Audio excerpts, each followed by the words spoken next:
नमस्कार. आपल्या सगळ्यांचे सोशल महाराष्ट्र न्यूज चॅनलमध्ये हार्दिक स्वागत. चला वळूया तर एका नवीन बातमीकडे. आजची बातमी. धुळे जिल्ह्यात कृषी विभागाने बोगस बियाण्यांवर मोठी कारवाई केली आहे. जिल्ह्यात 3 ठिकाणी कारवाई करत सुमारे 20 लाखांचा मुद्देमाल हा जप्त करण्यात आला आहे.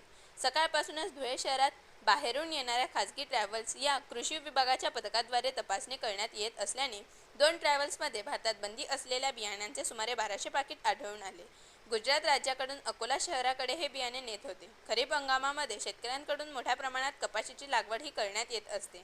त्यातच अशा बोगस बियाण्यांचा वापर मोठ्या प्रमाणात करण्यात येतो. अरुण श्रीराम तायडे, जिल्हा गुणनियंत्रण निरीक्षक, जिल्हा अधीक्षक कृषी अधिकारी कार्यालय धुळे.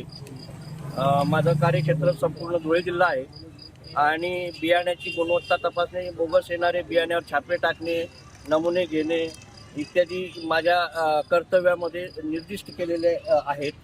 तरी आज म्हणजे काल रात्रीपासून आमचं पथक, त्या पथकामध्ये नाशिकचे गुणवत्ता नियंत्रण अधिकारी उल्हासजी ठाकूर, त्यानंतर उपविभागीय कृषी अधिकारी कार्यालयातील तंत्र अधिकारी श्री मनोज कुमार सिसोदे व त्याच्यानंतर कृषी अधिकारी जगदीश बोराळे आणि तदनंतर आमच्या शासकीय पंच श्री मनोज पाटील व आमचे नितीन मासुळे, आमच्या सर्व पथकाने रात्रीभरपासून फिरून जिल्ह्यात 3 कारवाया केलेल्या आहेत.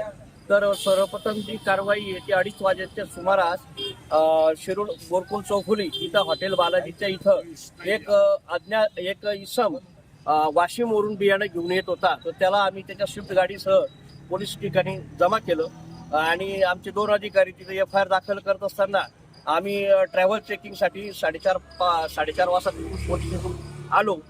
आम्ही आज गुजरात राज्यातून येणाऱ्या सर्व ट्रॅव्हल्स चेक करत असताना 2 ट्रॅव्हल्समध्ये म्हणजे विजय ट्रॅव्हल्समध्ये 50 पाकिटं सापडली व ह्या JMBS ट्रॅव्हल्समध्ये जवळजवळ 1200 पाकिटं जी अनधिकृत आहेत STCT बियाणं, की जी भारतात लागवडीला बंदी आहे, जी गुजरात राज्यातून अकोला या शहराकडे चालली होती. तर त्याच्यावर आम्ही ट्रॅव्हल चेकिंग करून जी जप्त केलेली आहेत, पकडलेली आहे. किती लाख रुपयाचा हा मुद्देमाल आहे? आज आमच्या जे 3 कारवाया झाल्यात त्या 3 कारवाईमध्ये जवळजवळ 20 ते 21 लाखाचा मुद्देमालाची किंमत मोजण्याचं काम चालू आहे आणि त्यानंतर आम्ही शहर पोलीस स्टेशनला याचा गुन्हा दाखल करण्याची कारवाई करणार आहोत. बातमी आवडल्यास चॅनलला लाईक व सबस्क्राईब करा व दररोज अशा नवनवीन बातम्या पाहण्यासाठी चॅनलला फॉलो करा. धन्यवाद.